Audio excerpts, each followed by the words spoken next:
सारे फाउंडर्स जो फंडरेज भी कर चुके हैं they go for raising debt and why debt has become very crucial. So today we will be discussing different kind of debt instruments. At what stage founders should be looking for what kind of debt. ये जो early stage investing होती है वो थोड़ी Sehwag type batting style होती है, right? तो BC नहीं खेलेगा 5वें पहले ओवर में out, but Sehwag will give you that 50 ball 100 and if you are good in bracket lucky VC maybe you get a 150 ball 200. Not talking from a equity investor perspective, I think early stage equity investors love growth, whereas a VD player loves strong foundations of the business. Most people don't know, but Mark Zuckerberg of Facebook raised $100 million of venture debt way back in sometime in 2017.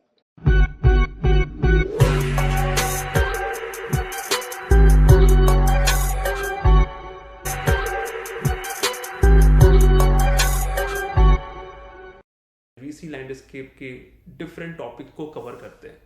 आज हम discuss कर रहे हैं which is a very interesting topic which is debt financing options for early stage startup. In fact हम लोग date की बात कर भी क्यों रहे हैं? जब आप स्टार्टअप स्टार्ट करते हो तो it's all about raising funds for building your venture, the seed capital and then the growth capital you use to raise for growing your venture.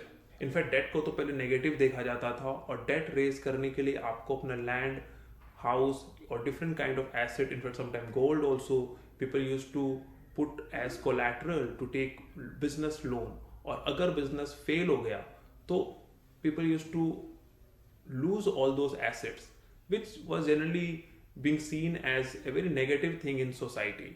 but आज ऐसा क्या हुआ है कि हमारे सारे founders जो fundraise भी कर चुके हैं they go for raising debt and why debt has become very crucial.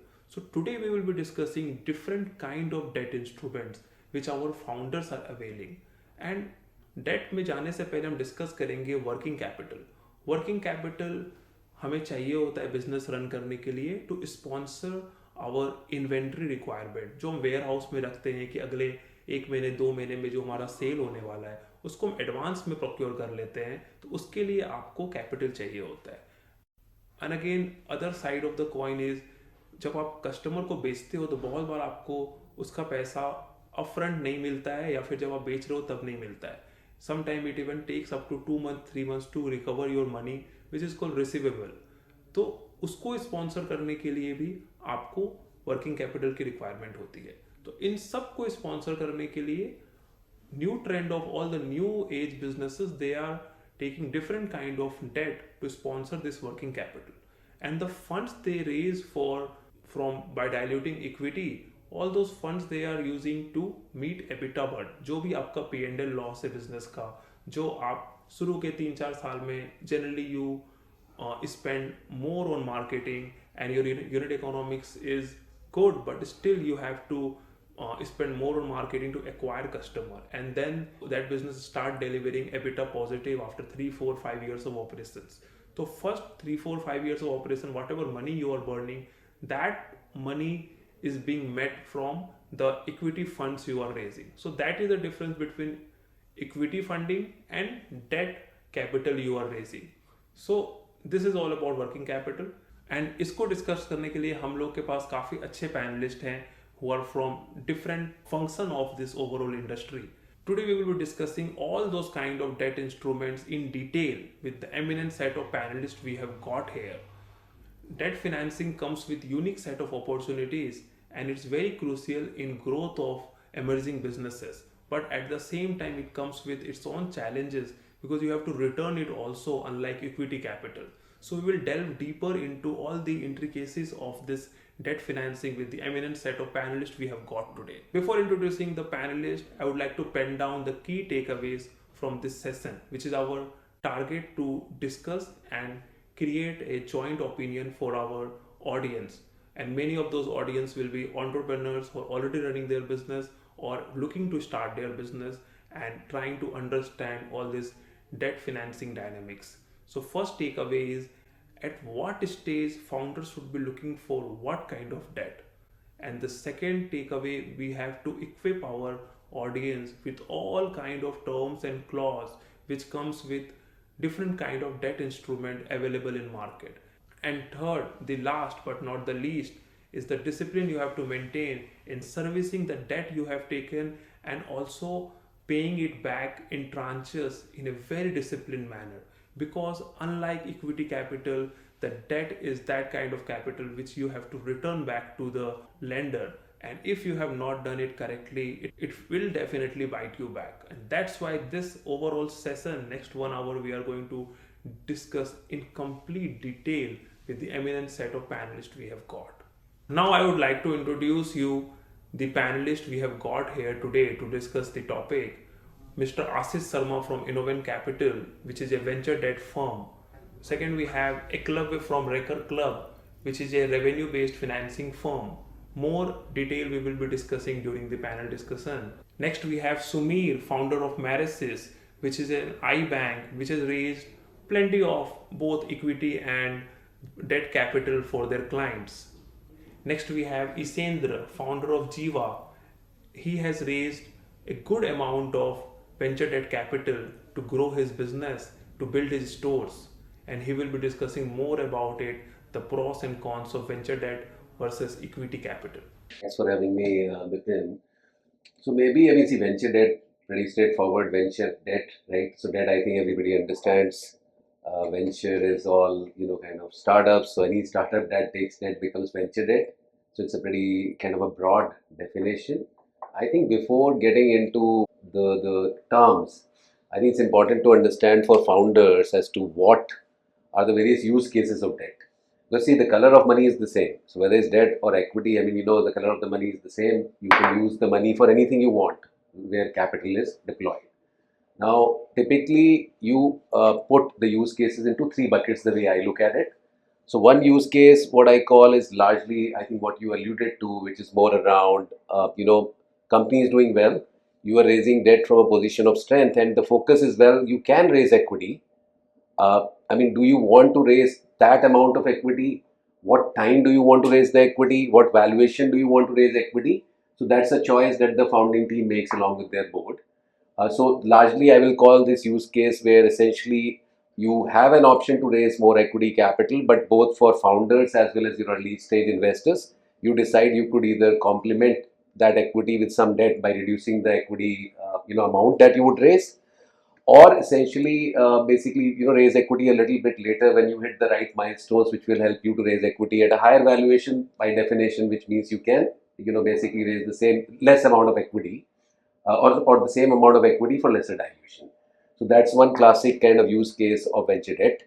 I think the best example I always give people is, I think most people don't know, but Mark Zuckerberg of Facebook raised $100 million of venture debt way back in sometime in 2007 rather. And that time Facebook was the hottest company in town. Every VC was going head over heels to put money there.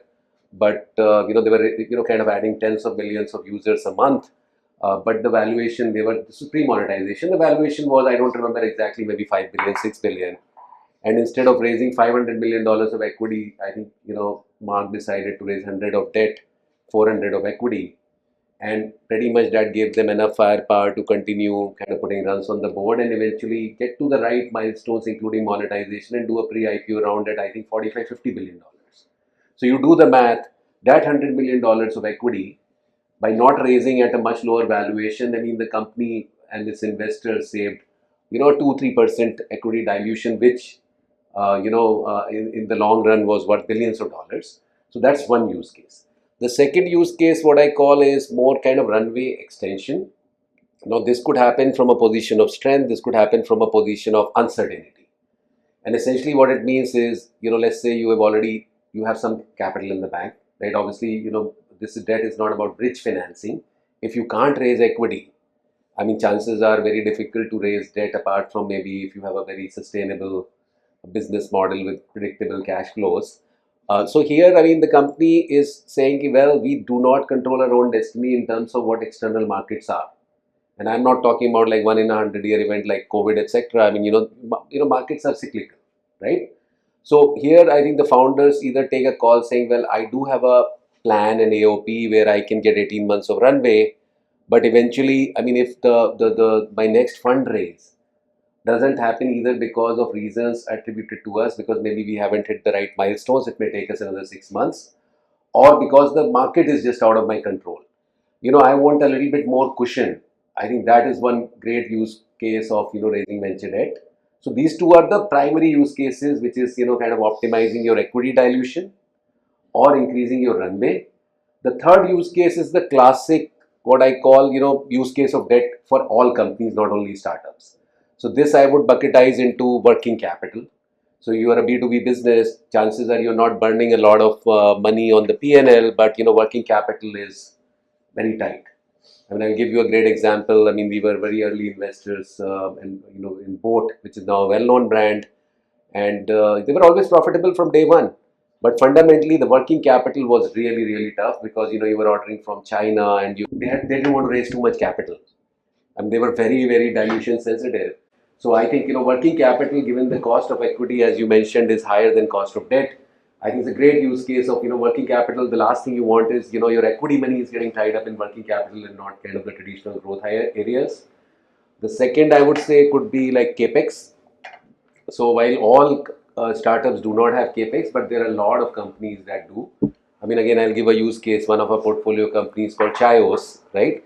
So every time you're opening a store, there is a lease and fitting and fixtures, and that's or Ashish is been opening like for example offline stores for Jiva. So again, this is not places where you want a lot of your equity getting tied up, right? Because then that limits the capacity. Third use case in this subcategory could be acquisition finance. So acquisition finance, I mean, you are a SaaS company and you are basically doing a roll up in the US and you realize, hey, I need $20 million. This is a great asset. Prices are good.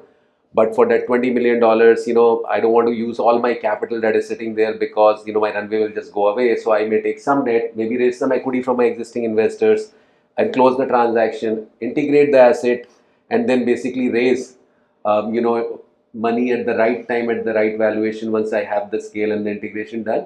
So these three use cases are traditional use cases for debt, which not the Tatas and Birlas also use it.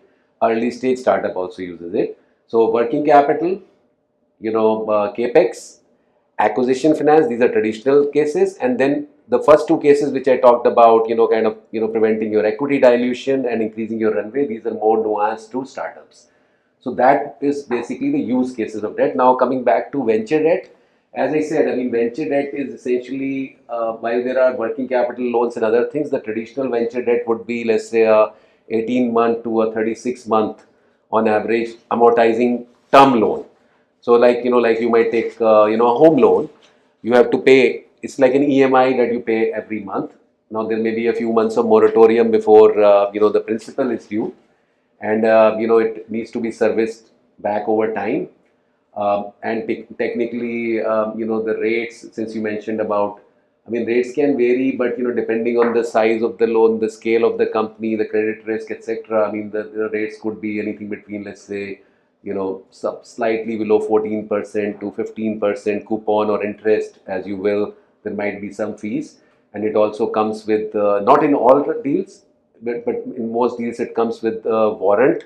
And warrant in simple language is basically the venture debt player has the right but not an obligation to invest into your company a certain amount that typically in India is 10% of the loan amount. So let's say if I raise 50 crores of debt, I'm giving an option to the venture debt provider to put 5 crores of equity in the next round, or rather have the right to put 5 crores of equity at the strike price, which is nothing but the share price at that time. Because venture debt players, for a few companies that really kind of break out, they can generate some returns through the fixed income interest that they collect, and then they can also make some equity kicker. So that is typically the venture debt product, while working capital is also part of it, and there are deals where there may be no warrants, but some additional fees. But that's how you should kind of look at venture debt. I mean, it's not a very cookie cutter kind of a approach. So venture debt is nothing but you are giving debt to a venture company. So very interesting, Ashish. So summarizing the key use cases which you mentioned, and very interesting. I was earlier thinking only about working capital, but there are two more, like what you mentioned about you people also take venture debt to finance their capex, like Chayo's story, and now Ishendra also has taken venture debt and he's now into 80 stores already. Probably he might also be using that. More become when we come to Ishendra about this, and also acquisition finance. This is very interesting. But you also covered about warrants, Ashish. So we will cover warrants later on. But I want to ask very again very simple question for our audience. What all things you see in a company before giving or approving or underwriting venture debt? Is it always Series A money lying in the bank, equity money lying in the bank, or there can be a case like our favorite example of Bone. They had not raised so much of equity capital. We all know this. We have discussed this multiple times. But fantastic EBITDA, fantastic cash flow, and not so much of equity financing. But even then, you had given them venture debt. So, what all thing actually matter to you when you are underwriting venture debt? And I'm glad that you asked that question because a lot of times when I talk to founders, they're like, okay, so venture debt, I've raised this much money. I heard from somebody that you can do up to 20% of this equity money. Yeah. And frankly, I mean, that is a very simplistic way of looking at things because eventually you have to understand from a venture debt player, the risk return is very different from early stage equity, right? So, I mean, the primary thing the venture debt or for that matter, any debt player is looking at that the credit risk is minimized, which means that, I will get my money back, right? And that is not a function of, how much equity you have raised. That obviously reduces the risk. That is a function of, what kind of burn you have, what kind of business model you have. I mean, is it a binary business model, go big or go home, or is it a more sustainable business model? So there are a lot of things that you look at, but everything kind of comes back to you are trying to assess, with a high degree of, certainty, I will get my money back. The credit risk, as we call it, right? So essentially, we typically, and this model, there's nothing new we have invented because frankly, venture debt came into prominence in the 70s in the Valley. And the whole thesis was, I mean, eventually a lot of these companies were able to raise equity VC money. The whole VC industry came there, if you remember. That's why it's called Silicon Valley. I mean, that time largely the companies were hardware companies designing chips and things of that nature. But they would never be able to, they will never fit the risk box of a bank because of all the reasons we understand, right? Banks want, history, banks want predictability, banks want profits, all of that. And a lot of time collateral also. And a lot of time collateral, which, a lot of the startups, especially that are, asset light, don't have. So typically what any debt provider looks for is essentially, one, there you are looking at classic cash flows. Now by cash flows, I am not saying that most companies, I mean in our portfolio, we've done several hundred companies. Most companies, some are profitable, but most are not.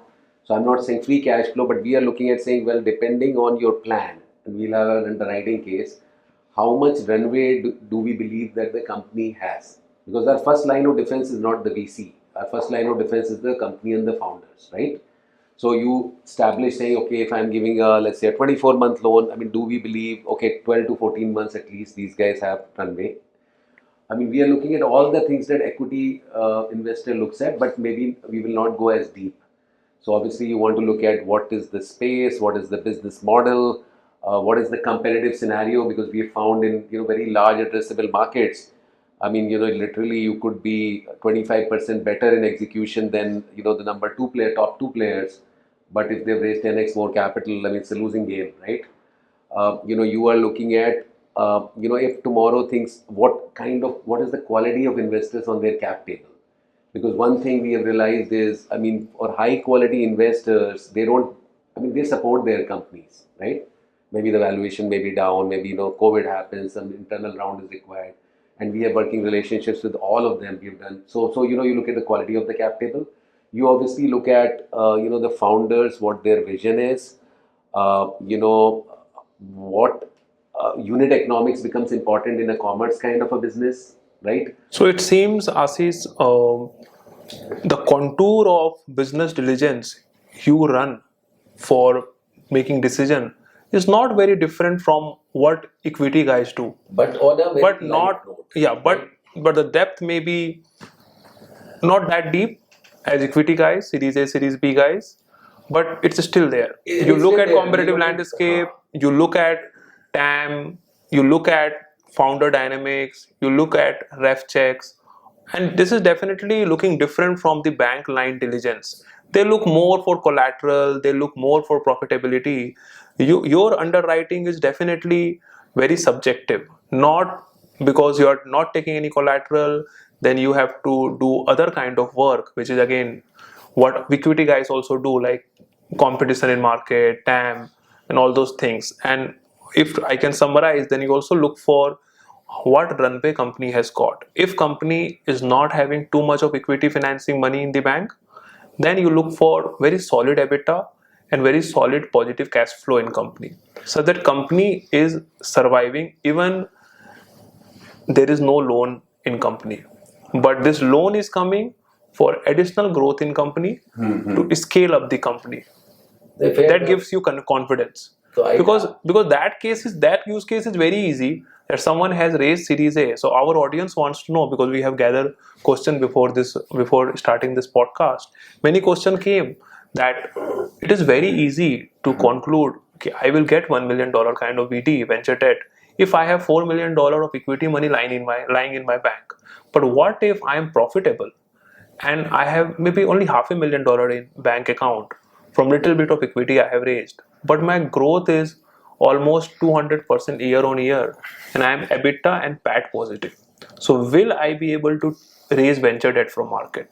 So answer seems yes, but depending on competitive landscape, depending on TAM, depending on are you number one or number three player in this market. So all those things, if fits well into your checkbox, then the answer is yes. I think, yeah, at a high level. I mean, so we are, just to recap, we are looking at all the things that equity guys look at without getting into that level. We're not kicking the tires to the same extent. However, we do have an advantage of, before we do any, we are talking to the investors. So let's assume if, there's a brand and somebody has done a third party, primary market research. I mean, I don't have to again syndicate a research. I mean, I can talk to the partner on that deal and say, hey, what did you do? Hey, we spoke with this, and what was the primary things that came out? If we are in a space that has a lot of a regulatory thing, somebody has done a regulatory DD. Now we are obviously talking to the investors around, hey, this risk is there. How did you get your arms around it? Did you actually, what was the thesis that you came?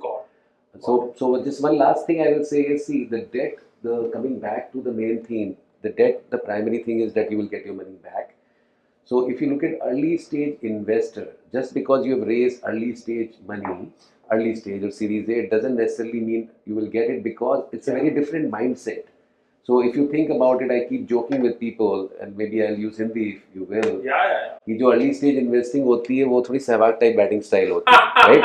तो BC नहीं खेलेगा 5वें पहले over में out, but Sehwag will give you that 50 ball 100, and if you are good in bracket lucky वीसी maybe you get a 150 ball 200.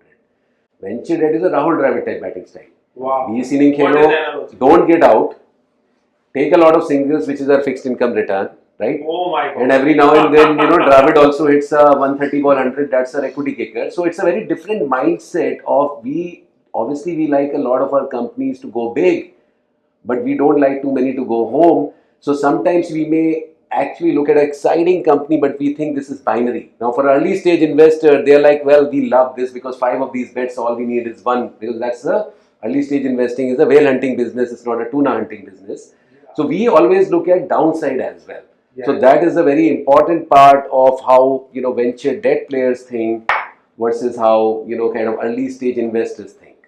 Got it. Just to add, you said that you're relying a lot on the diligence that is done by the incoming investors, etc. So are you saying that typically a venture debt follows an equity round, or do you have situations where it is not connected to any equity round at all? So, what I come across is either it happens with an equity round, or you look at the equity round having happened and there are certain percentage of institutional capital, therefore you'll come in. What if both are not there? So that is a good question, and again the answer is nuanced, in the sense that early stage typically, you want to come in with the equity round or, a few months after it. Having said that, as companies become, either move toward from early to growth, or they have more sustainable business models where we have a high level of confidence, it's not high burn business, right? I mean, there a lot of times we may come in between equity rounds.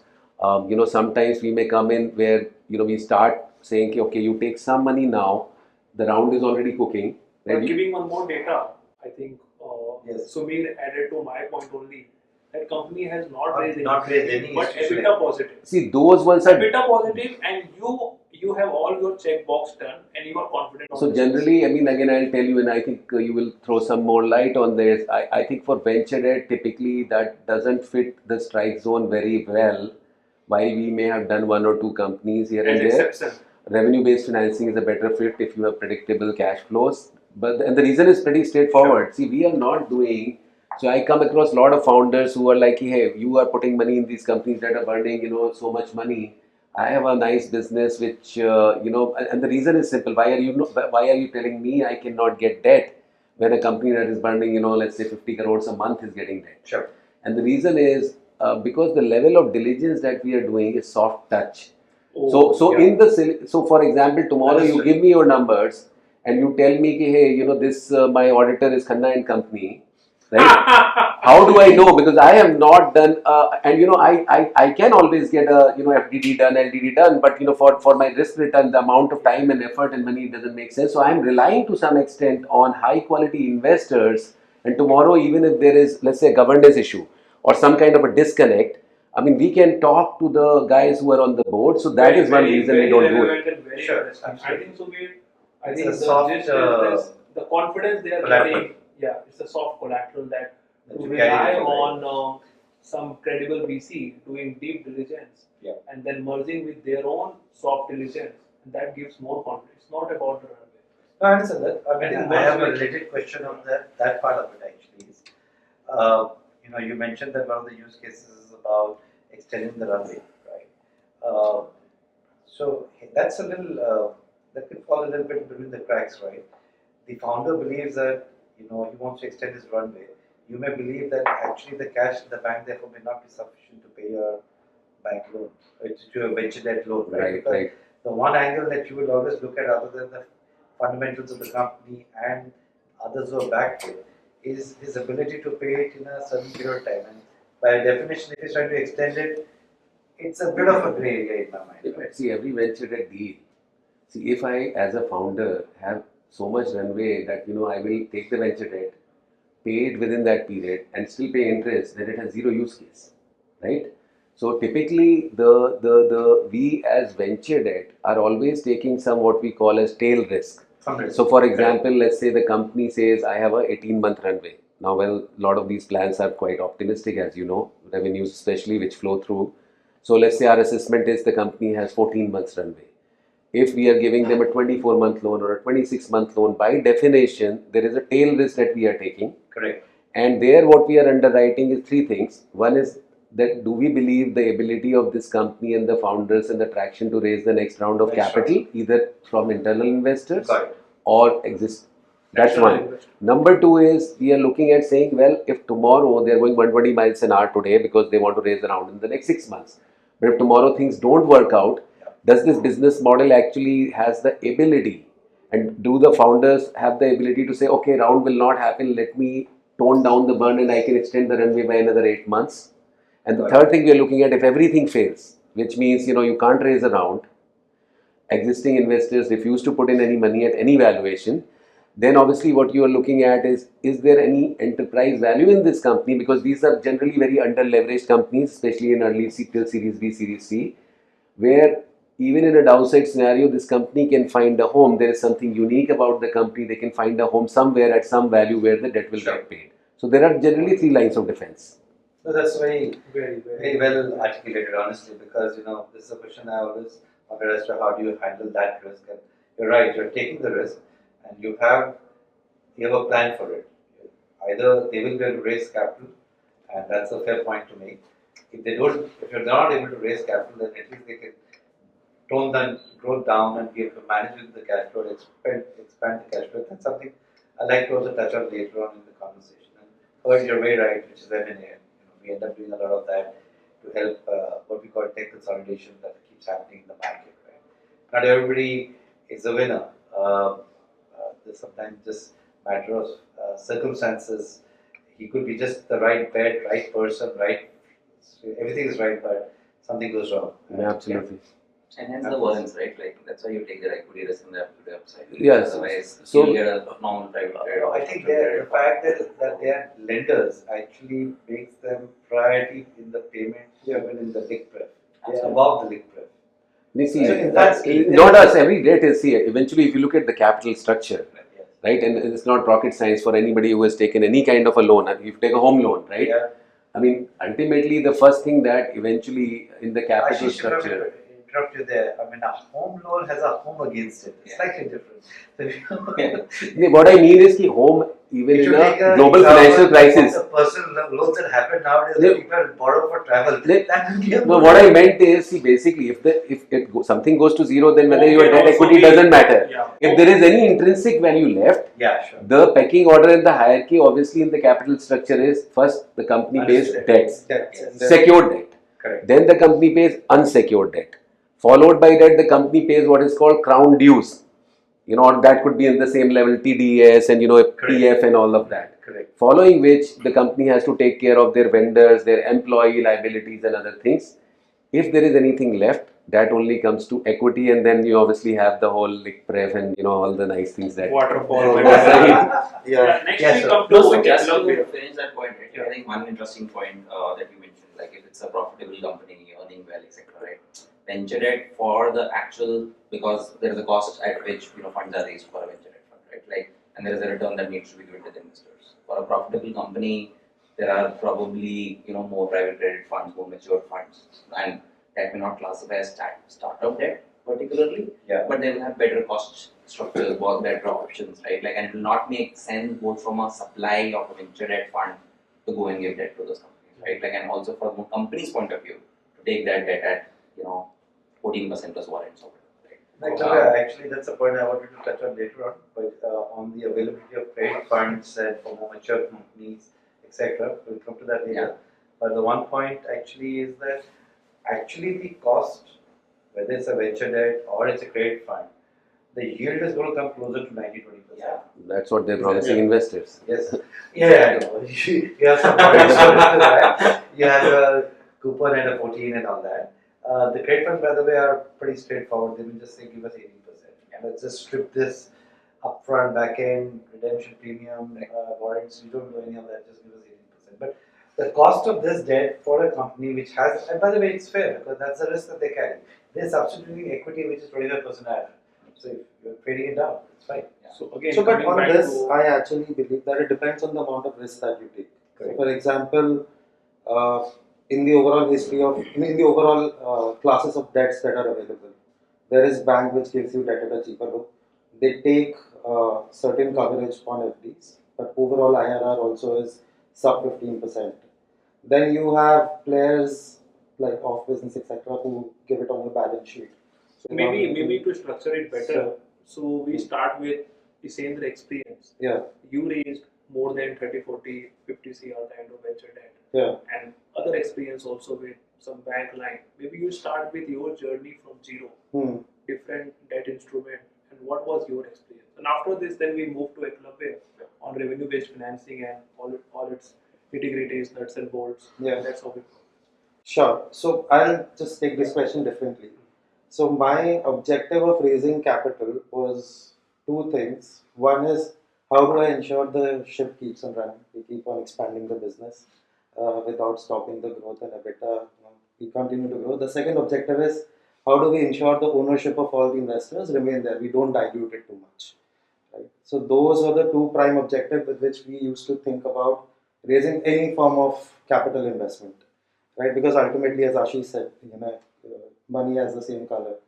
And the reason why, when we chose to take debt, the use case can be multiple, right, for the debt, and that's on founder to figure out whether they want to use that to increase the runway so as to get better valuation, save the equity, or the reason could be to get your working capital financing done, which is again, you release some capital from working capital, use it on EBITDA growth, and then you save again on your capital structure.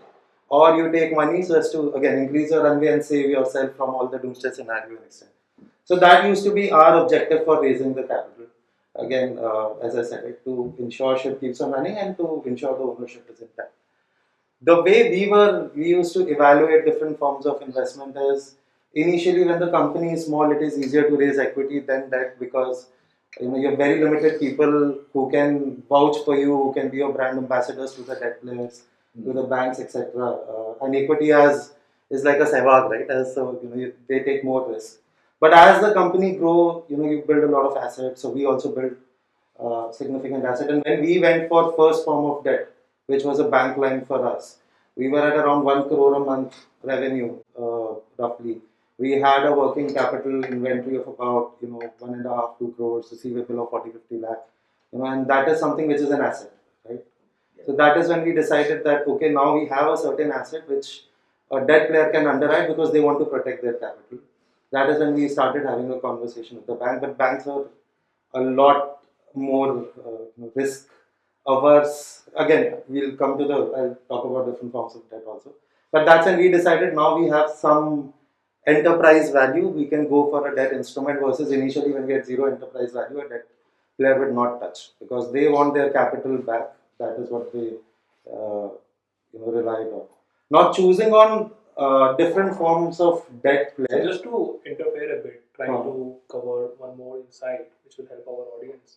When you say more guaranteed and more sure enterprise value, so your confidence on enterprise value came from growth or from healthy EBITDA?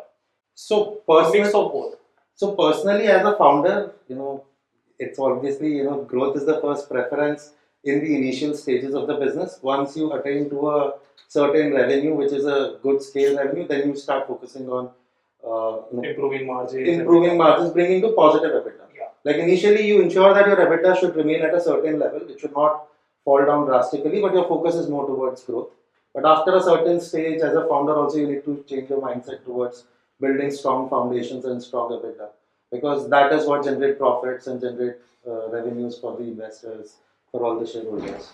Not talking from a equity investor perspective, I think early stage equity investors love growth, whereas a VD player loves strong foundations of the business.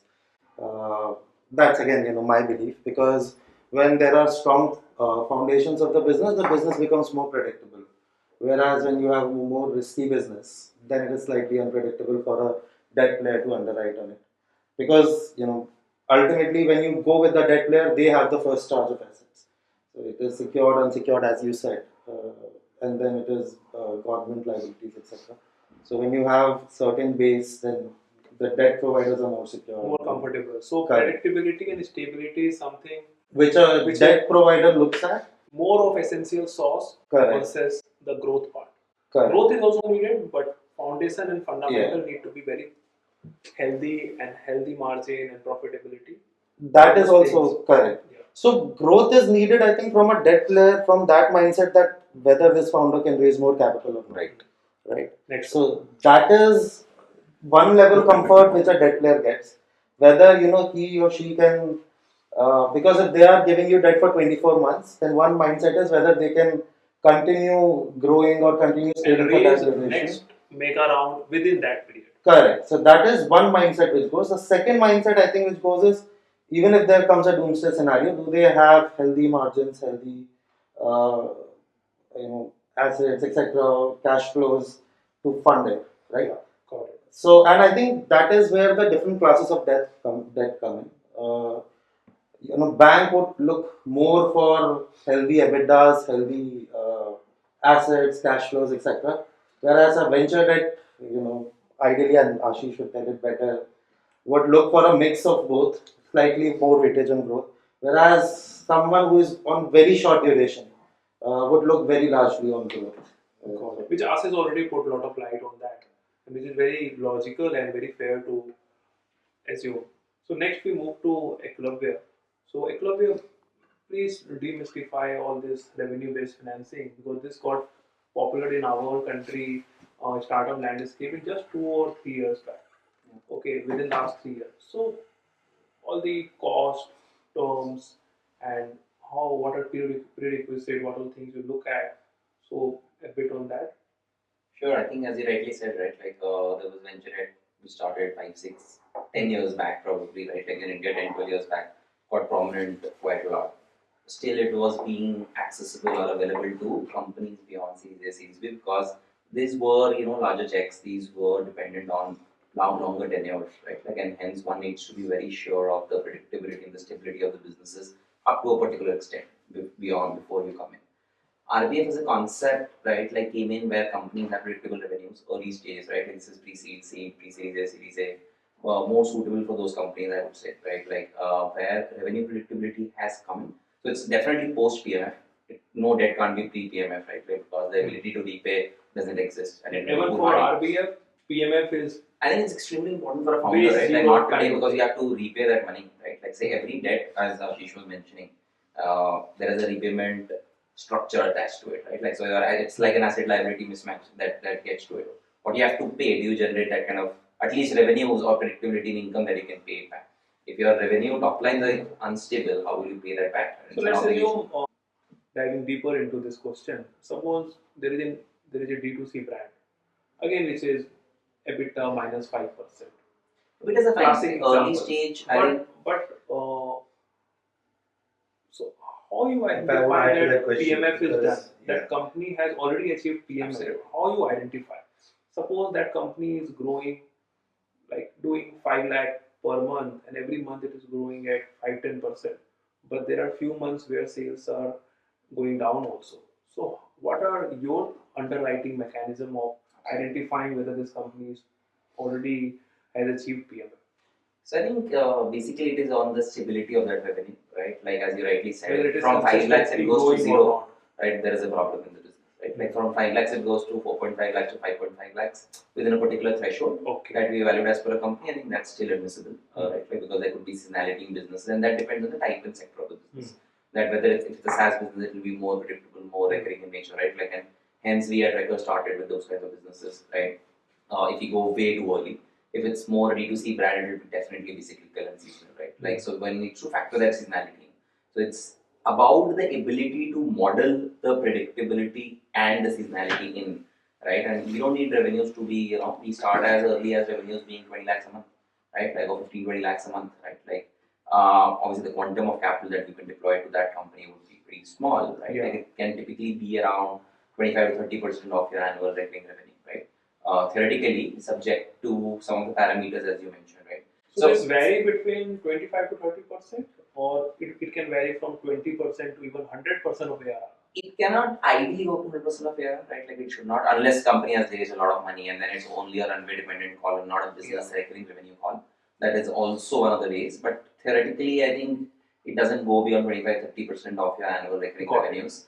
It can be as low as 5%, right? Like if you have over leveraged, if you have more liabilities, if you don't have that much of runway, if you burn quite a lot, right? Like, and these are some of the parameters that are used a lot. But I think I'll take a step back where say RBF, like a revenue-based financing, and what we do like a recurring revenue financing, right? The two models that are prevalent, which are targeting the predictability of revenue and upfronting that revenue because there is a time gap, right? You need to spend money today if you're a SaaS business, for example, right? You will spend money on your digital marketing, customer acquisition today, but there is a time period in which you will generate revenue, right? Like CAC break-even period is 6 months, 9 months, 12 months for a B2B business. Similarly, for an e-commerce business, right? You spend on digital marketing, you need money today, but you will recoup the benefits of that money probably in 1 month, 2 months, 3 months. You buy inventory, sell that off, right? There's a time lag, so you need to bridge that time lag. So for a SaaS company, it's not only working capital; it's actually for growth as well, right? Like because there is an inherent time lag in which you are actually spending on CAC versus actually generating money. For an e-commerce or a D2C business, it's more a working capital cycle that you need to bridge. Again, I think we have entered our other question that your underwriting mechanism vary from sector to sector. I think yes, and so in SaaS, when you mentioned about SaaS, generally in our portfolio in SaaS company, it's not that easy to scale revenues, at least in first 3-4 years, as it is easy in D2C brand. Once the company has done 1 lakh, 2 lakh of revenue in last month, then it is generally upward curve only.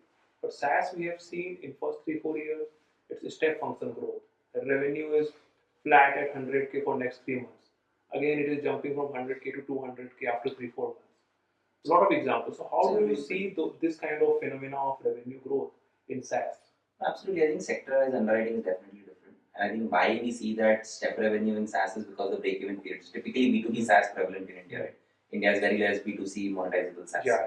So, given that B2B cycles are more like 3 to 6 months, right? Again, hence you will see the next step in revenue once you realize that gap typically after a point in time. But the advantage of a SaaS business is that SaaS is recurring as it could be, right? Like, so that 100K is more predictable than a 100K of a B2C brand, right? Again, hence SaaS businesses are valued for the same revenue and also the gross margins, right? Like 80-90% gross margins for a SaaS business versus a D2C business, some depending on their cost structure. Generally, D2C is somewhere between 50 to 70% net right. margin, SaaS is somewhere between 60 to 85%. Right. Like, so because of that, probably, because at the end of the day, you need to see what are our contribution margins, what is your gross margins, right, for that business, and stability of revenue. So RBF or recurring revenue financing is nothing but your 12-month revenue or your 6-month revenue or 18-month revenue being given today at a particular discount, right? What that discount would be depends on your financial metrics, right? Like your ARR, your ARR growth. Runway is definitely one of the most important factors because there are no warrants here, right? Like a venture, right? So there is no upside that would be taken. There's actually fixed kind of returns or IRRs as everyone compares that one can generate. So tenure is something that RBF players will play with. They will not go to an 18 or 24 or 30 month kind of tenure because we are not taking that long term macro risk, right? Like you will get this money quick, you will get this money fast, you will get this money early, right? And a lot of RBF players and RRF players like ours are using technology to do that. But you will not get money for say more than 6, 12, 18 months, right? Because there are specific use cases that's being used for. You can, nothing stops it, but then the risk, especially at the stage of the company that one is coming in, right? Like as you rightly said, seed stage company, you don't know what will happen to the company in 18 months. They haven't shown that kind of track record. So it will be a little more too aggressive a bet for a debt kind of an instrument to take a long, tenure risk. And hence typical tenures are capped to runways, but typically around 12 months, right? Like Generally your terms duration of revenue-based financing is 6 to 12 months. 6 to 18 months, but but on average not it's as high around as 12 months. 24 months like venture. Yeah, like a venture debt would start probably at 18 months, It right? could go to 36 even. Yeah. So Ekalavya, we were discussing how do you review sector-wise, and we have already covered D2C and B2C. Now we come to B2B companies, B2B commerce companies. Now, we have also covered SaaS. So, are you open to reviewing them also, or you have already given financing to this kind of company also? So, what is your lens regarding this? Because a lot of companies, but we have also invested, especially last 1 year, half of our companies are B2B commerce, and they're looking for debt financing. And it seems that they're talking to bank also, venture debt also, revenue-based financing also. So how you scan all those companies?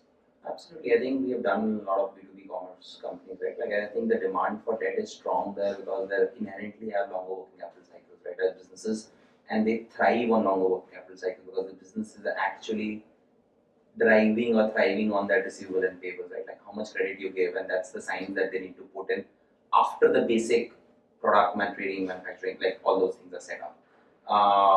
So what critical things that one needs to see there definitely, other than the business metrics of your annual GMV, net margins, your runways, that will stay constant for all type of businesses, right? These are business in general, any company level metrics that you need to see and a certain. But for a B2B business, like for a SaaS, I mentioned LTV to CAC, churn rate, net revenue retention becomes very important as matrices to track. For D2C companies, return on inventory, return on marketing spends, payback period, right? Like break-even period becomes very important for D2C businesses. For B2B commerce businesses, your GMV, your concentration, right? Like, but there your credit payable, receivable days becomes extremely, extremely important because that makes or breaks a B2B commerce business practically, right?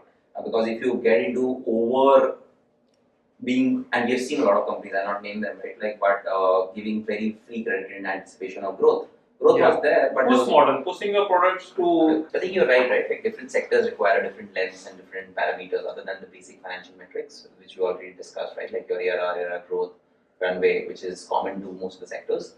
For SaaS businesses, some of the metrics like LTV to CAC, right? Like net revenue retention, churn rates become extremely important to measure business. For a D2C business, right? Like your return on marketing spends, your return on advertising spends, your again LTV to CAC becomes important. For a B2B commerce business, right? Like I think extremely important is your concentration on the suppliers and your customers, because it's a business that would have large working capital cycles, right? And hence your credit days that you give to your customers, and your payable days become extremely important to manage a large working capital, like large B2B commerce business. You've seen a lot of businesses doing great in revenues, but have seen working capital cycles that has 6 months, 7 months as well in B2B commerce, who gave a lot of free credit, kind of free credit or more credit in anticipation of growth, but it pinched them back, right? Like it becomes untenable after a point in time because a business running at a 6 month plus working capital cycle is practically, unsustainable. And also we were discussing about the push model where they're pushing Yeah. product at the client side Yes, with no clean Yeah. visibility of getting the money back. Just exactly. to improve the top line. Exactly, right? Like, and that is something not You sustainable. also mentioned about some concentration, like concentration of debt at one client. Not at debt, I meant concentration as a parameter in terms of number of suppliers, number of customers, right? Like you should not be over concentrated, otherwise you will not be able to demand. Like it should not be like 60% of your B2B revenue coming from one client, Yeah, and it's completely over leveraged using credit. yeah, And exactly. that going burst, your complete revenue top line is getting. Exactly, because otherwise you can't negotiate better payable and receivable days terms as well, right? Like because the counterparty also knows that you are totally dependent on that. So you need very, to very good insight. manage Very, that very really well for you to negotiate better terms at Yeah. the end of the day. So Ekalavya, the next question is, like, what is the landing cost for your client? The revenue-based financing you are doing, giving to some, say, B2C brand. What is the landing cost to them? So I think definitely there are different ways in which is, right? Like, Kind so of I will, range, kind yeah, of range. I'll not go to that because it will confuse everyone. Yeah. But every investment instrument for every founder should be compared in terms of XIRR, right? Like it's as simple as that. Whatever you cost, discount, warrants, etc. Right? Like what is the actual XIRR that you're talking about? I think broadly speaking, it's between 18 to 22%, right? Like depending on the type of company that one deals with. Given that it's early stage, I think more 20 to 22%. If it is more, pre-series, series A, more like 18 to 20%. XIRRs. Yeah. Now you can begin. Yeah, and just to mention again, and the duration of this debt you are giving is anywhere between 6 to 18 months. Yeah, it depends on the runway of the company quite a lot, right? Like But range is between 6 to 18 months. It doesn't come with warrants, and it's flat. It doesn't have any additional. But we will fees, come back to etc. Ashish again on describing warrants more. Already we had mentioned about Sure. that. So got it. So this is very helpful. Coming back to Ishendra.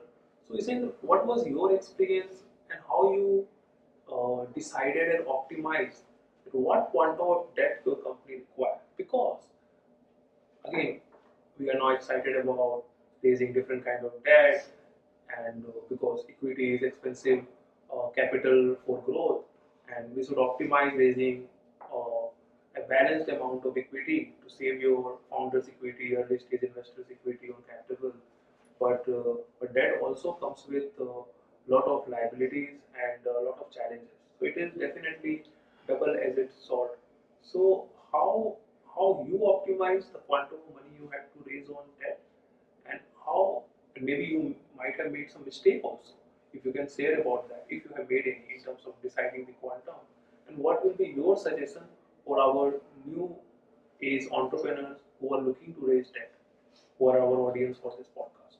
Yeah, so that's a great question because once you raise a round, equity round, then there are multiple debt players who come in, and for a good founder, there comes a situation when 2-3 debt players will come in with a larger quantum of debt to offer also. So it is very, very important uh, as a founder to analyze what debt amount is needed. And I think one very important parameter in analyzing that is you go back to the basic of Excel and you create your projections.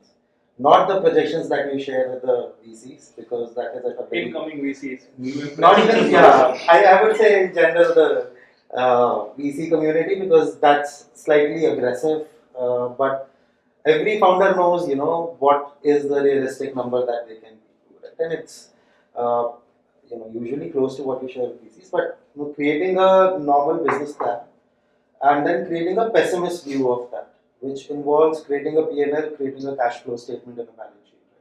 Right? And the reason why that is important is, suppose if you raise a 50 crore debt versus a 20 crore debt, you have to pay, let's say, 1.5% interest per month, which is your P&L expense. right? So the upside of that Like the is servicing cost can be as high can as be much 1.5%. higher, right? And tomorrow if there comes a doomsday scenario where your equity investors have gone cold and you're not getting equity from anywhere, you may have to maneuver your business in a certain way. Also, geopolitics, lot of time market is not performing well. There is Correct. negativity, and equity financing has halted for 6 months, 12 months. Yeah. Like you can have n number of N number of scenarios things. going against the founder.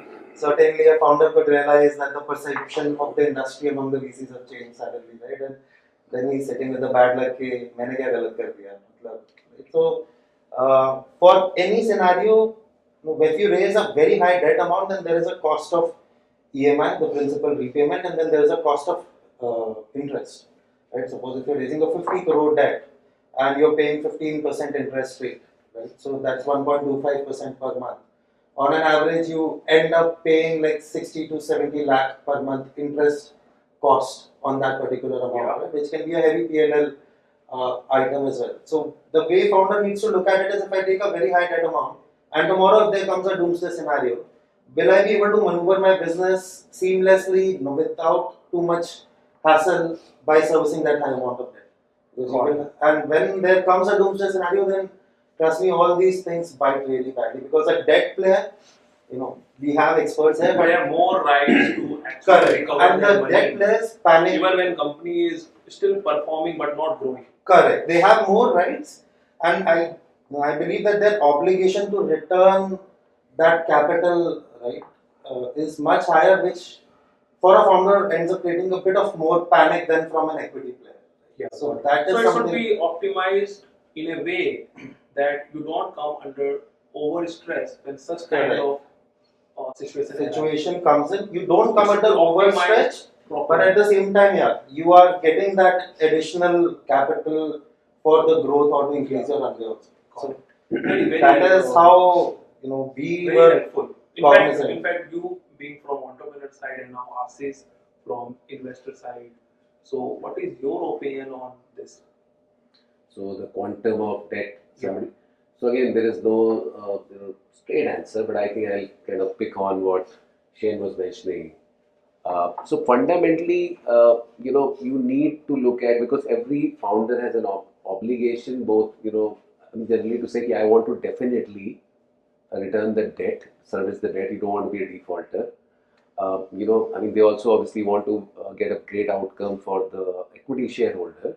But I think it is very well understood that the law of averages, some companies do well, some don't, but generally nobody wants to. So I think you need to understand, what is the high level of predictability that you have. And I'll take the example, let's assume you raise some debt, you had, let's say, 30-month debt, you have 15, 18-month runway. Now you have to be very clear in the mind at what stage, if I'm not able to raise the next equity round, do I have a lot of levers available to extend the runway?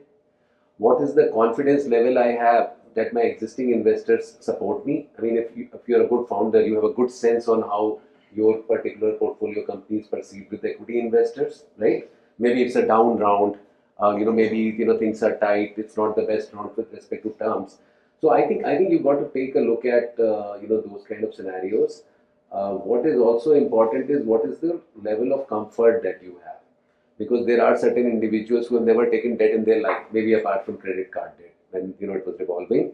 So certain founders might be, especially in the till the time they reach growth in late stage, where the enterprise value at least is they may not be comfortable with too much debt. But the last thing I would say is that certain founders fall into the trap of, and maybe they feel good, like if there are 3 or 4 debt providers, and if you are only trying to optimize for who will give me the most amount of debt and the most aggressive terms, I think that generally is not the right way to look at things. More is not good always, right? And there are companies which frankly over leveraged, which could have driven an outcome, maybe not a $1 billion outcome, it could have been a $50 billion outcome, but by virtue of actually becoming over leveraged, which meant they had more money and they went more aggressive in the market, the outcome actually became binary. So, I mean, it has to, you have to go through a fairly thoughtful process. I would also recommend you talk to maybe a few founders like Ishendra who have already taken debt. I think generally, if you have raised money from high quality investors, I mean, they all obviously have a perspective on debt, and a lot of their portfolio companies have taken debt. So, I think all of that you need to take into account while deciding what is the right level of debt. Very, very helpful. Very helpful. So maybe we come back to Sumir and your perspective on at what stage now we are already done with all inputs of Ashish on venture debt, Ekalavya on revenue-based financing, little bit on bank line from the same. But because you have seen all of them, because you have a lot of startup clients who are going for mostly equity, but now since last 1 year, 2 years, they are also looking for raising debt. So at what stage startups should be raising what kind of debt instrument? And different rate card, cost of price to customer startups for each kind of debt instrument. Maybe you can summarize. Sure. So actually, we started Merisis in 2010, and our second deal was actually a deal in which we raised equity and we raised venture debt. In those days, Innoven itself, right? In the role of that. Yeah, that was polarity. So I've been actually seeing the role of venture debt in the whole growth of this ecosystem itself, and I think it's very laudatory, right? It's really helped. In those days, it was actually providing a critical piece of capital which was missing, in the sense that there was some amount of capital that you were able to get.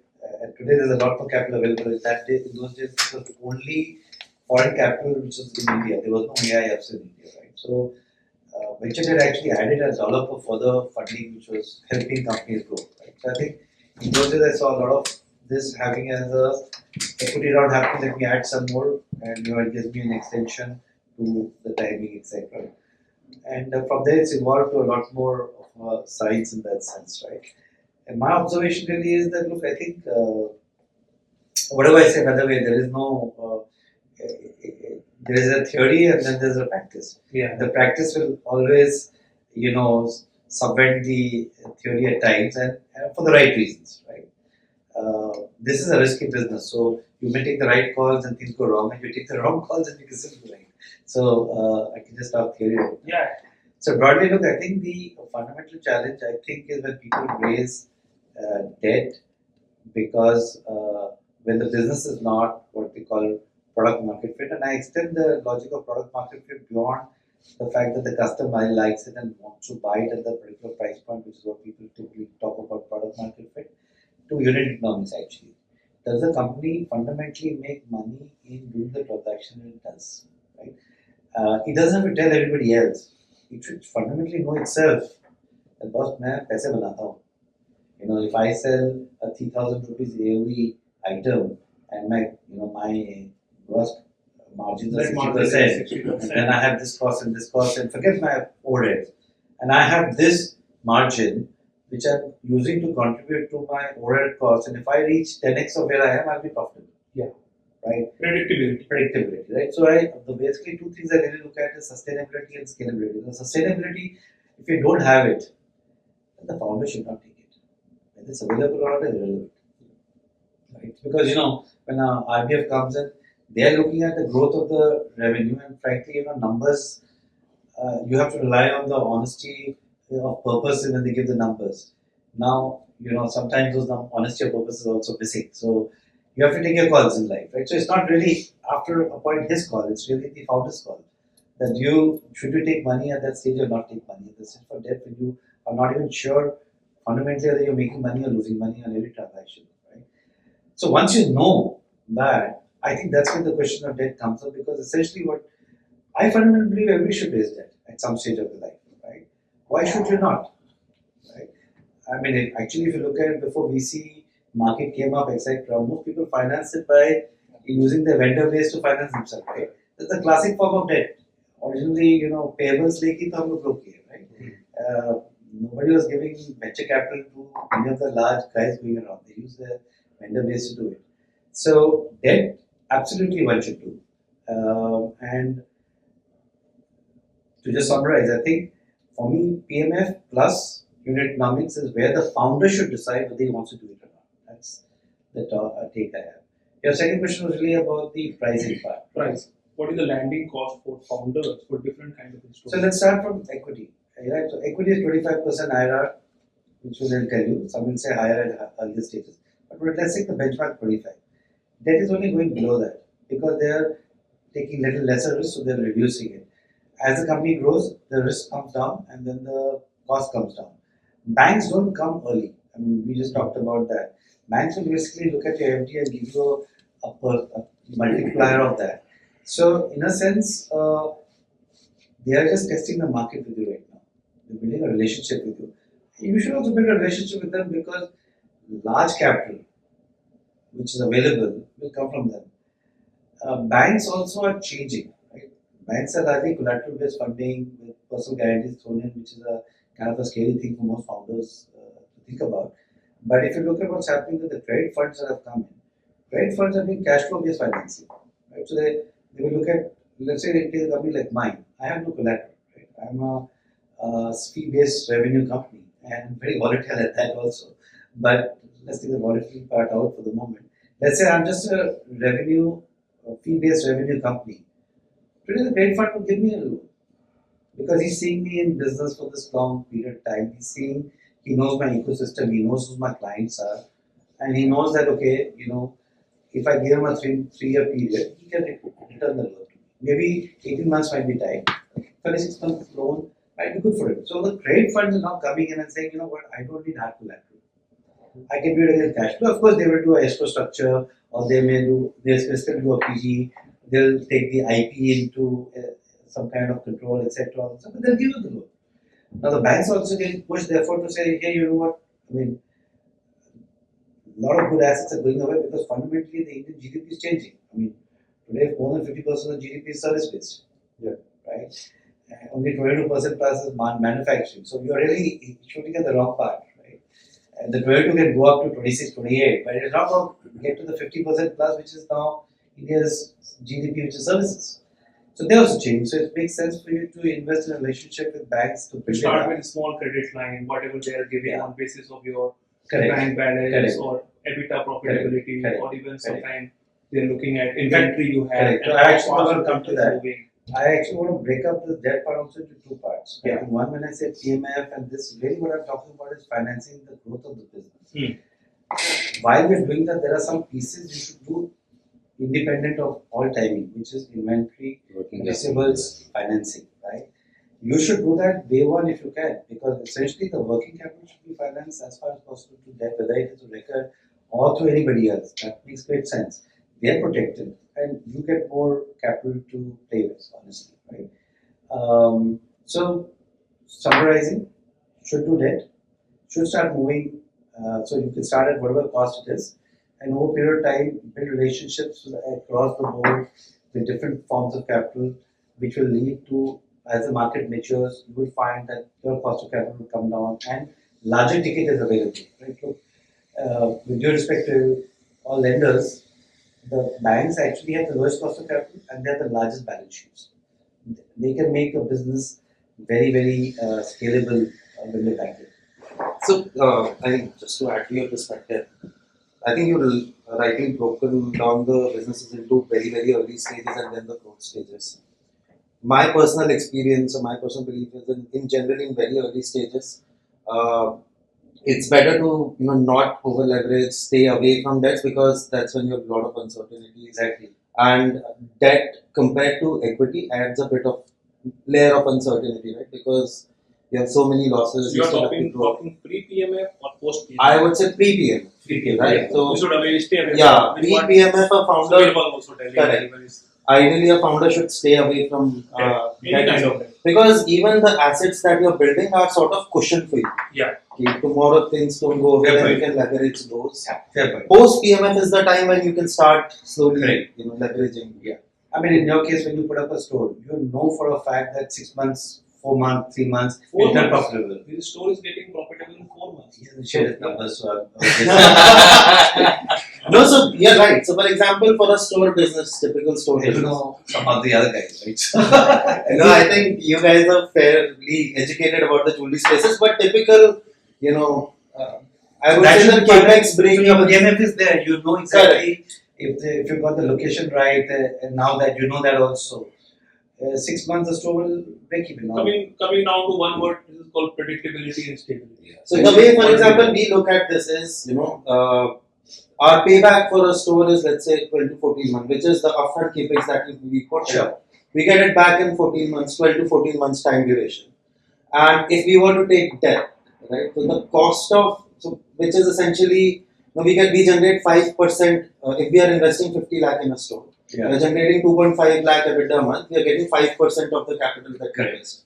If we take debt from a player, we'll end up paying 1.5% to 2% to them. So that 3% additional that we get is without any incremental cost. Yes. That's like a profit. So Correct. that is after PMF, you can start looking at, but yeah. I mean, the other thing, if I may add, see, like for example, a lot of players like us, right? You guys. I mean, we are a lot. So we are not a bank, right? So the DNA is much closer to a VC than to a bank. And while private credit and a lot of things are available once you become larger, but these are very tight covenant packages. I mean, this is hell or high water, and you've seen what has happened in some very large companies, where I mean, things are very serious, right? So in our kind of an ecosystem, while all of us are very, very focused on making sure that we recover the money, there is a lot of flexibility. So I mean, I'll take the classic example of COVID, right? A lot of companies, here, if there is something going wrong, I mean, we are generally kind of friends with the founders.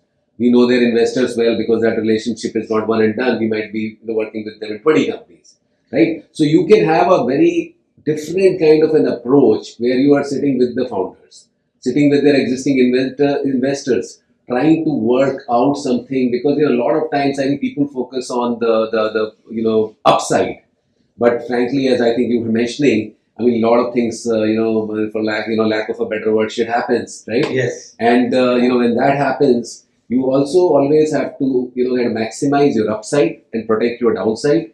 And typically, this is the kind of asset class where eventually the people will be willing to work with founders, with existing investors, and find solutions versus kind of taking you to NCLT, right? So I like to build on that point, Danny.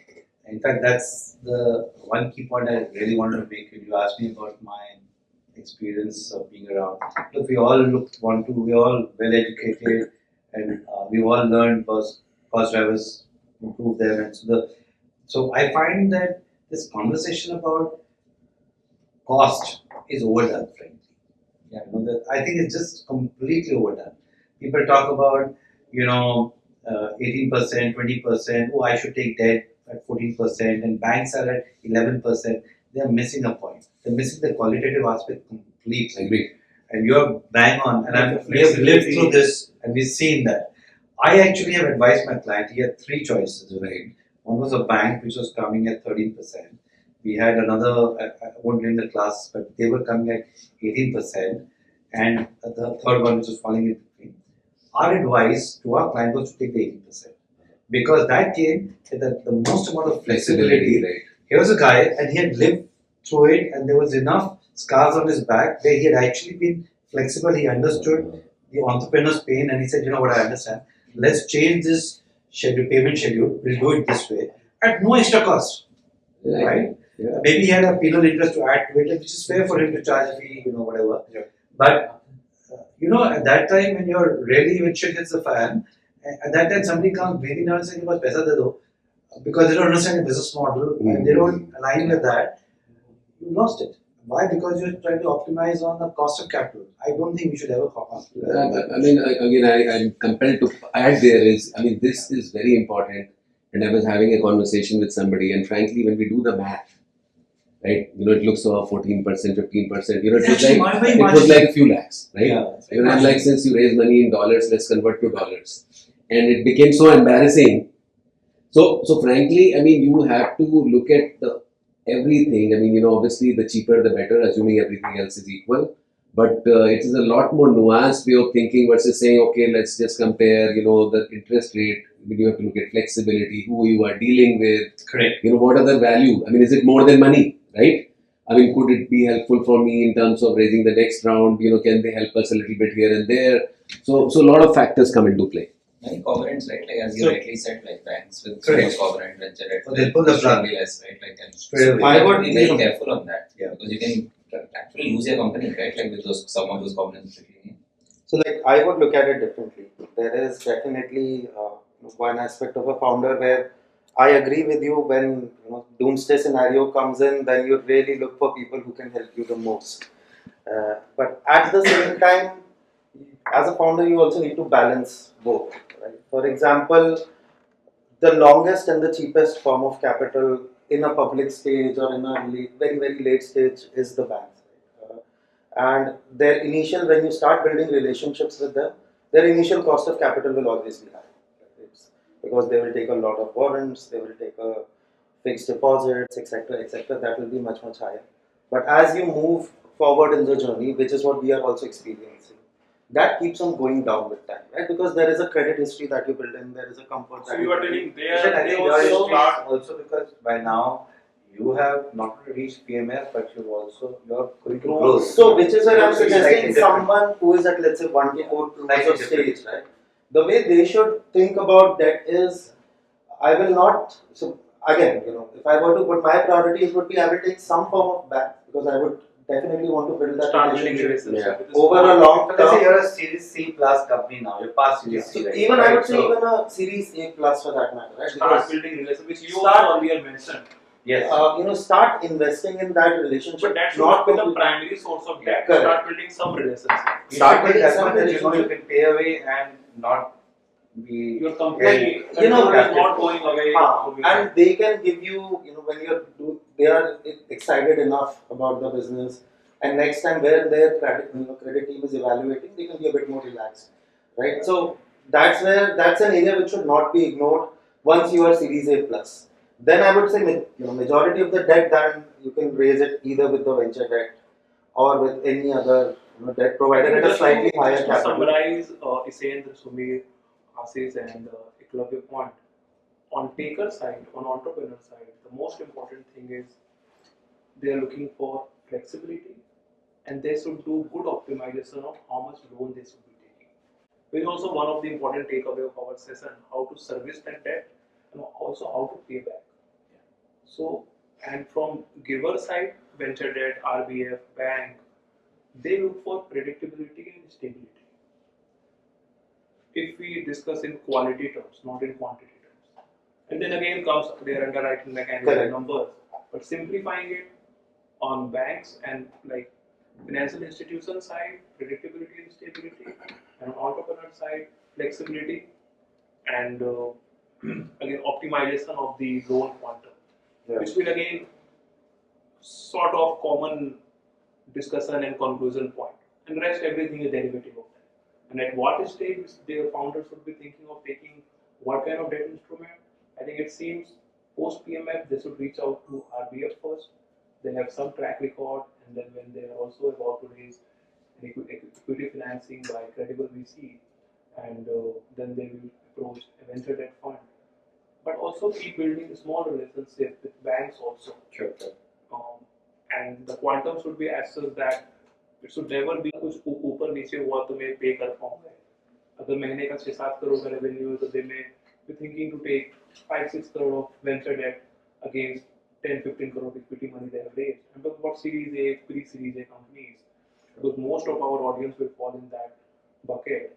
But they will be looking to take 2-3 crore of bank loan, a small credit line, bank line, so that they can pay it back. Something goes south, they will have that much cash balance or liquid inventory in their warehouse to pay it back. And that will be sort of common conclusion, but there will be always be derivatives of this, ifs and buts. But this is sort of a good conclusion. But coming back to Sumir, lot of buzz around some fancy terms which I also don't understand, and I keep discussing with our finance person, Mr. Rohit. He assumes I don't. So Okay. I assume because you seem to be Visv Pitama of all this thing, and I'm your mentee. I would.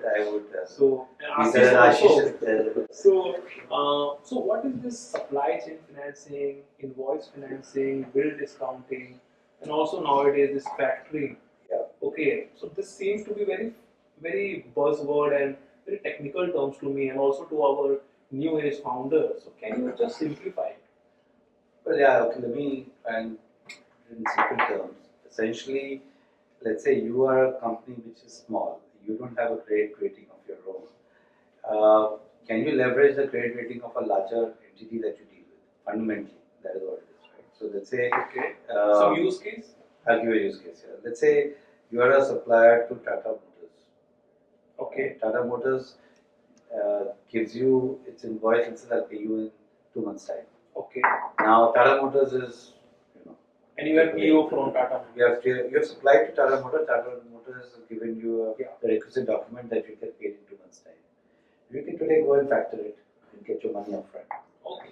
So that's factoring. And you have to pay that interest to. They'll deduct the interest and give you the money. So if it's a crore rupees, they'll probably cut 8-10% and give you the rest of the money today. Okay. So they leverage on the credibility, credit worthiness of the. So in India, people would use the word invoice discount. Invoice So discount. factoring has certain technical kind of Factoring is with recourse, without recourse, and a lot of the notification without. Now, actually, interesting what's happening is a lot of it is without recourse.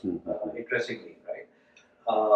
I mean, your supply chain financing happens when it's actually created as a program by a large company like again Tata Motors across its 300 vendors, right? Where it actually does this as a program, and actually at times the treasury itself dips into it and is actually the one doing the factoring because who knows their own risk better than Tata Motors treasury or Tata Motors the company, right? In that sense, right? So there's a lot of embedded finance also comes in this place where typically you have a company which is not in the business of finance, creates a pseudo bank in its own setup by doing these kind of things, right? So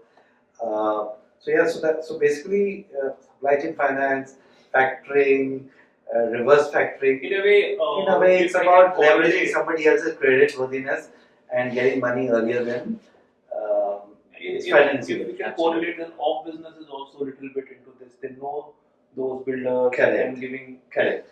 a little bit. So you can take it to a next level up to say that this what I described was like a supply chain where you're sitting inside the supply chain and measuring all this. You know the P&L best. Yeah, so there are players who somehow have access to the flow of transactions that are happening because they may be sitting. Let's say there's a lender who actually understands the flow of transactions out from Tata Motors. Using that, he will lend to this just because he knows how the supply chain is working right now. In that sense, right? So, I think this is more relevant to companies which are in the B2B commerce space, largely working capital financing, largely. On the D2C side, I think it would be of lesser importance in that sense, right? I think it's very clear now. Very helpful. So, while we are moving towards concluding our session on debt financing options, so now we will come back to Ashish. And before our final discussion, just to summarize it back, that equity thing landed at around 25% IRR, and then revenue-based financing, it comes around 19 to 22%, 18 to 22%, and then comes venture debt without warrant, around 14 to 16% without warrant. So, and then comes bank loan, which will be around 8.5 to 11%. So now we come back to Ashish on warrant thing, which our audience want to understand. Whenever they start studying about venture debt, the biggest confusion they get is warrant. How warrant increase their landing cost from 14-15% blended to straight 20-21%. How that math works and how it impacts the cap table of company, startup client for venture debt fund. If venture debt fund exercise those warrants, maybe in more simplified form, if you can explain. So I'll tell very simple, right? Forget about this complicated weighted average cost of capital, etc. So it's very simple. So let's take a real example. So you are a Series A company, right? You've raised, let's say, $10 million, and the valuation is 20% dilution. Valuation is 50 million, Series A or B, whatever you call it, right? So at 50 million post-money valuation, now rule of thumb is, let's assume with the $10 million of equity, you have raised, or rather you raised $10 million of equity, you raised $2 million of debt, venture debt with warrants. So given that the rule of thumb here is roughly 10% of the debt amount is the coverage of the warrants, so that would be $200,000. So essentially what you are telling the venture debt payer, what you are giving them a right is, to the tune of $200,000, the venture debt player has the right, but not the obligation, that's why it's an option value, to invest $200,000 into the company at $50 million valuation. Right? So you can do the math, right? So generally there is dilution, but the dilution is fairly small. So, in a 50 million, you were talking about, very limited dilution, it will be less than 1%, right? You can do the math, right? So eventually that is what the warrant is. A lot of founders, and frankly, just in our portfolio, I'm talking only for India. I mean, we have 36 odd unicorns, so we have seen a lot of companies, where, we come in early and those warrants, some of them do have value. A lot of the founders basically think about, the dilution is not very high. So if the use case is compelling, frankly, I don't care, because the only time this will have value is when, I will never worry about, a 0.5% dilution. So that's how the founders have to kind of think about it. Now the warrants, given that, they are CCPS, the warrants really don't come up with what I would say, they come up with all the commercial rights of the round. But obviously they don't come with all the bells and whistles that, whether it is, other kind of, veto matters and other things. So these are generally commercial rights are aligned. The venture debt player doesn't get involved into the day-to-day affairs of the company. So it's more of that's how generally the warrants are structured. Very helpful. So I think in order to add to this from my lens, the way we were looking at warrants is, if things go downside, then you're paying 14% or 14.5% interest. If things go in a very good scenario, then it goes to 21, 22, 24%. But that's a very good scenario. Then you don't care, right? Everybody's happy. So, which is as a founder, definitely one should negotiate about it's a good problem to have. Correct. So Warrants one should are a definitely good problem to have, because Exactly. they will exercise warrant if company is doing great. Yeah, if I mean, company if is doing you- great, everyone will make money. So if you have an Yeah. option to go for a, let's say, 18 to 20% of fixed interest rate versus a 14% interest rate with a delta of 4% warrant, etc., I would go for the second option, because it's a good problem to have, right? The downside is 14%, the upside is where everyone is happy. So even if it becomes 21%, you really don't. Doesn't. As long as it stays at 22%, right? Correct. That's So, naturally. I I think for the point, right, like we were discussing separately as well, for a lot of founders, any cost of capital that you take, you should see where are you going to use that money, Yeah. and what is the actual return that you can generate from that money. Right. As long as that return is greater than This your is applicable for any estimated finance. cost, right? Then you would have your business plans where you know that this will be my business plan, this will be the cost of warrant in this case, right? Correct. Or in an R case or in a normal debt. As long as your return is more than Performing your cost. capital and non-performing capital. Yeah, as long as the return is more than the cost, right? Like you should be. I'm saying not non-performing in that. But on a lighter note, I always say, like it's important. See, we talk about a lot of financial terms, but personally, I have seen every founder has a different style, a different risk appetite. A lot of decisions are made by, emotionally what you are looking at. So I'll give you great examples. And I won't tell you the name of the companies, these are unicorns. Like somebody might say, well, I have a runway of 36 months.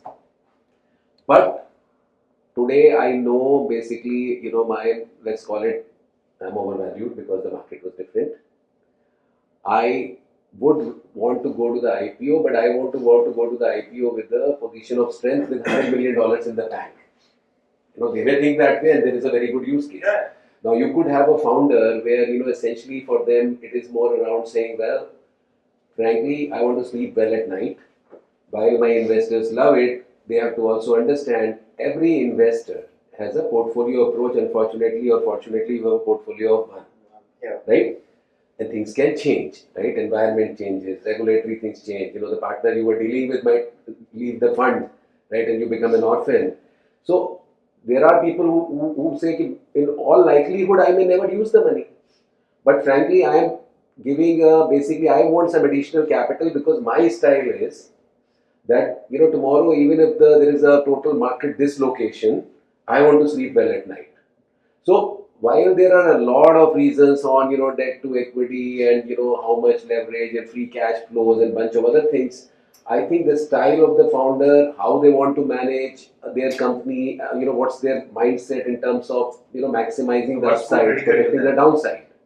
So these things are also very important. So you can never actually kind of templatize it.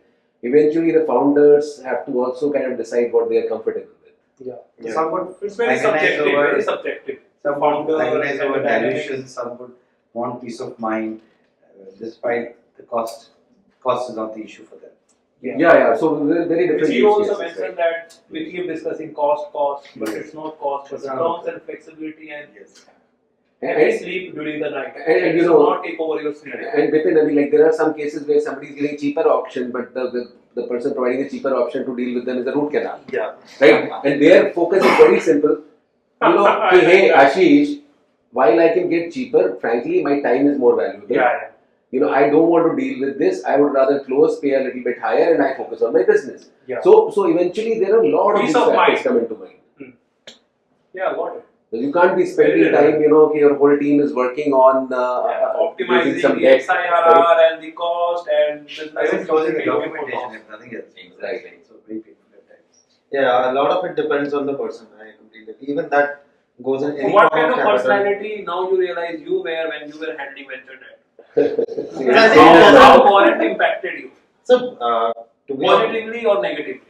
so I You definitely have to think before speaking. Yeah, so I definitely negotiated as a founder on Warrant very hard because I knew what is the target IRR that a VD guy had in mind. But personally, I was thinking of the mindset that if in the downside, what IRR am I paying, and then upside, it's okay, right? But definitely, as a founder, you negotiate because ultimately that's a value creation for the existing shareholder.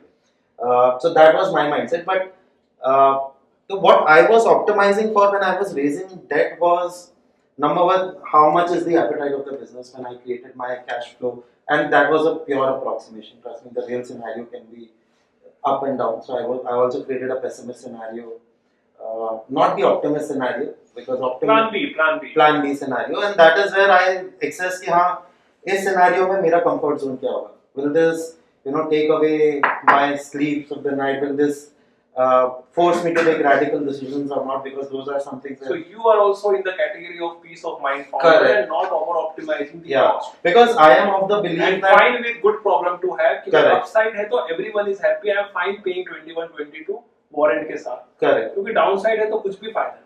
हाँ, because ultimately what I believe is building a business is a marathon, and in a marathon It's a long run. it's a long run. So Long where consistent. at least for me, peace of mind matters because otherwise, if it's not there, then you will not be able to run for long. Yeah, and you will So- not be able to innovate on your business model. Which is your where whenever it has product come to choosing a bank, choosing an equity partner, choosing a bank, choosing any player, we So have. you thought the same for us when we seeded your company. You found us to some utility. Yeah, I guess to all the that time you were the only ones. But do you feel the same even now? Yeah, even now, I think the parameter to keep in mind is this person manageable by me or by my team? Can we understand their dynamics? Will they not be so painful that every 15 days they come back and they start messing? Because But we keep asking for MIS. It That was never a is- problem. that's a basic hygiene which everyone has a right of, and This eventually the team. this part will be edited. So This is you are, what you are still happy with Titan Capital. It's been 4 years, right? Yeah, I mean. Right, okay. No, so actually, it is very, very important to choose the right partner. Yeah, I think, we Because- started with asking that personality of founder Huh. and peace of mind really matters. And every founder has different, way as you set up operating, and there are fitments of partners available for them. So Which is echoing with Sumir's opinion also. It's all about flexibility. That what flexibility you are getting in terms, whether it is RVA, venture debt or bank loan. The ownership and the control of companies should not be lost during this journey. And we need to keep optimizing the debt we are raising. It should be optimized, it should not be over leveraged. Great.